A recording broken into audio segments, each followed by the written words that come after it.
इसमें IC engine के parts का डिस्कशन करते हैं और डीपली पढ़ते हैं, क्योंकि एमसीक्यू यहीं से आएंगे। जो भी एमसीक्यू बनेंगे इधर ही से फंसेंगे। थोड़ा ध्यान से देखते हैं। Internal combustion engine parts and working. Internal combustion engine को सिंपल तरीके से एक्सप्लेन करने के लिए इसके पार्ट्स को ध्यान में रखते हुए एक पार्ट की वर्किंग के लिए अलग अलग हेडिंग देंगे हैं, जिनसे आपको इंटरनल कम्बशन इंजन समझने में आसानी होगी। चलो और नीचे लिस्ट बना के रखिए। देखिए, parts of IC engine cylinder है, कनेक्टिंग रोड है, क्रैंक शाफ्ट है, क्रैंक केस है, कैम शाफ्ट है, स्पार्क प्लग है, पिस्टन है, बाल्ब्स हैं, कूलिंग वाटर जैकेट है। तो पहले देखते हैं सिलेंडर ब्लॉक। सिलेंडर ब्लॉक क्या होता है? सिलेंडर ब्लॉक जो इमेज में शो हो रहा है, यह इंटरनल कम्बशन इंजन में एक एयर एंड फ्यूल के मिक्सचर को पिस्टन खींचता है। उस समय सक्शन वाल्व खुल जाता है। इसी रास्ते से एयर और फ्यूल के मिक्सचर सिलेंडर के अंदर आता है। इस मिक्सचर के कम्बशन से सिलेंडर में पिस्टन रेसिप्रोकेटिंग गति करता है। सिलेंडर ग्रे कास्ट आयरन के बने होते हैं। छोटे इंजन के सिलेंडर एल्युमिनियम एलॉय के बने होते हैं। यह मेटल हल्की एवं एनर्जी की अधिक सुचालक होती है। मल्टी सिलेंडर इंजन में सिलेंडर एक ही ब्लॉक में एक साथ कास्टिंग की जाती है। सिलेंडर के इंटरनल सरफेस को very smooth grinding and horning की जाती है। बड़े सिलेंडर के अंदर लाइनर लगाए जाते हैं और जो कि घिसने पर चेंज किया जा सकता है। सिलेंडर ब्लॉक का ऊपर के पार्ट को सिलेंडर हेड कहते हैं और सिलेंडर हेड में कम्बशन चैम्बर होता है। जली हुई गैस के रिसाव को रोकने के लिए सिलेंडर हेड के बीच पैकिंग का यूज किया जाता है। सिलेंडर हेड में वाल्व, स्पार्क और फ्यूल इंजेक्टर लगे होते हैं। Next, piston. अब पिस्टन क्या होता है? पिस्टन देखिए फिगर में जैसा दिख रहा है आपको, यही पिस्टन होता है। और देखते हैं डेफिनेशन से। इंटरनल कम्बशन इंजन में पिस्टन फ्यूल की केमिकल एनर्जी को मैकेनिकल एनर्जी में कन्वर्ट करता है। पिस्टन सिलेंडर में रेसिप्रोकेटिंग गति मोशन करता है। रेसिप्रोकेटिंग गति इस तरह से, इस तरह से रेसिप्रोकेटिंग गति ऐसे अप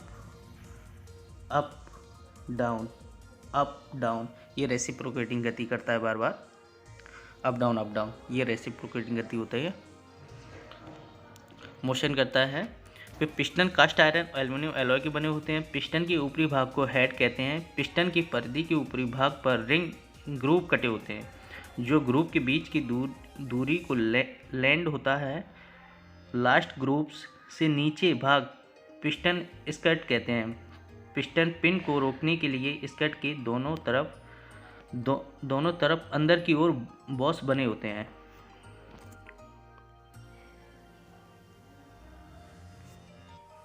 पिस्टन रिंग देखिए फिगर में आपको शो हो रही है। इसमें पिस्टन रिंग ये है, ये जो दिख रही है हल्की सी, ये चूड़ी की भांति ये पिस्टन रिंग होती हैं पिस्टन में।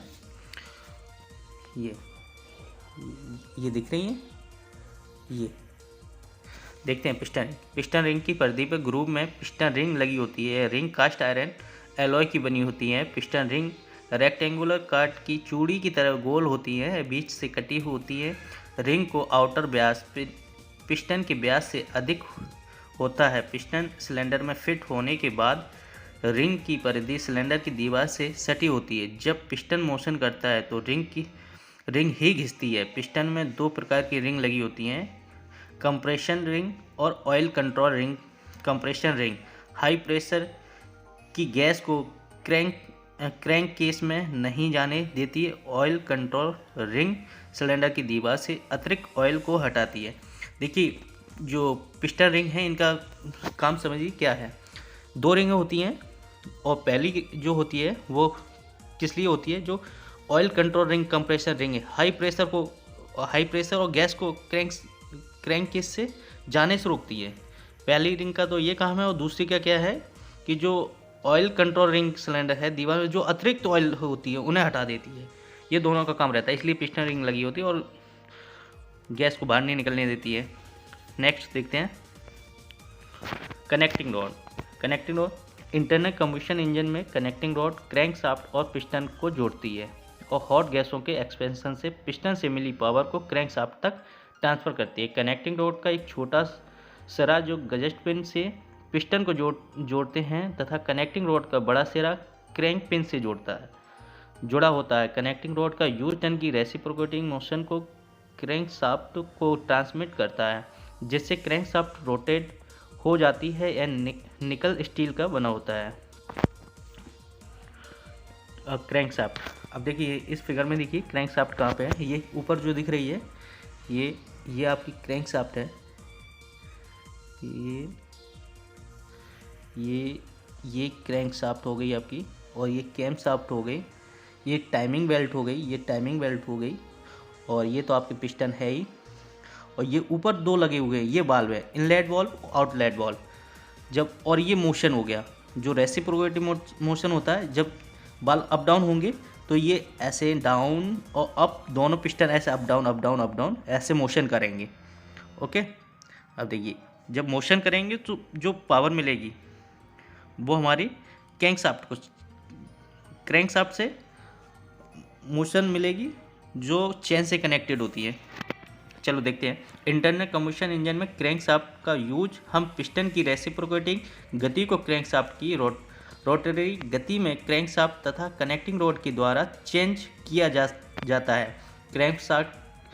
क्रैंकशाफ्ट के मुख्य भाग में पिन, वॉल्व, बैलेंसिंग लोड तथा मेन बेयरिंग जर्नल्स होते हैं, जो कनेक्टिंग रॉड का बड़ा हिस्सा क्रैंकशाफ्ट की क्रैंक पिन से जुड़ा होता है तथा क्रैंक पिन के सेंटर की दूरी को हम क्रैंक एरिया कहते हैं तथा क्रैंक केस में जो बेयरिंग रहते हैं जिनके क्रैंकशाफ्ट सपोर्टेड रहती है, जो क्रैंकशाफ्ट के सिरे उन मेन बेयरिंग में घूमते हैं, उन्हें हम जर्नल्स कहते हैं।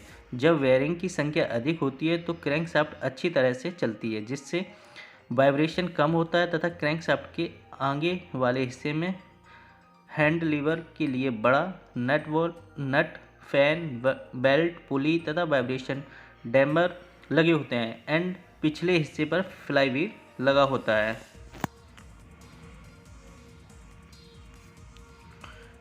केस क्रैंक क्या होता है? इंटरनल कम्बशन इंजन में क्रैंक केस में सिलेंडर ब्लॉक का निचला भाग क्रैंक केस कहते हैं। यह क्रैंकशाफ्ट तथा कैमशाफ्ट के लिए हाउसिंग का काम करता है। यह ग्रे कास्ट आयरन और एल्युमिनियम का बना होता है। क्रैंक केस का निचला भाग सम्प कहलाता है। यह प्रेस्ड स्टील या एल्युमिनियम का बना होता है, जो बोल्टों से क्रैंक केस में कसा होता है। इसमें लुब्रिकेंट भरा होता है। कैमशाफ्ट, देखिए फिगर में एकदम स्पष्ट दिखाया गया है। इसमें कैमशाफ्ट जो पहले वहाँ बता रहे थे वही यहाँ पे लगा के दिखाया गया है। कैमशाफ्ट क्या है? कैमशाफ्ट का कार्य वाल्व को ओपन एंड क्लोज करने के लिए किया जाता है। कैमशाफ्ट पर कई कैम लगे होते हैं। प्रत्येक सिलेंडर के लिए दो कैम लगे होते हैं, एक इनलेट वाल्व, दूसरा आउटलेट के लिए, एक फ्यूल पंप को चलाने के लिए और एक एनेस्थेटिक एंड वितरण को चलाने के लिए लगे गियर होते हैं। कैमशाफ्ट को स्पीड क्रैंकशाफ्ट से टाइमिंग गियर की संबंध मिलती है। कैमशाफ्ट के गियर के दांतों की एक संख्या क्रैंकशाफ्ट के गियरों के दांतों की संख्या से दुगनी होती है। यह मीडियम कार्बन का बना होता है।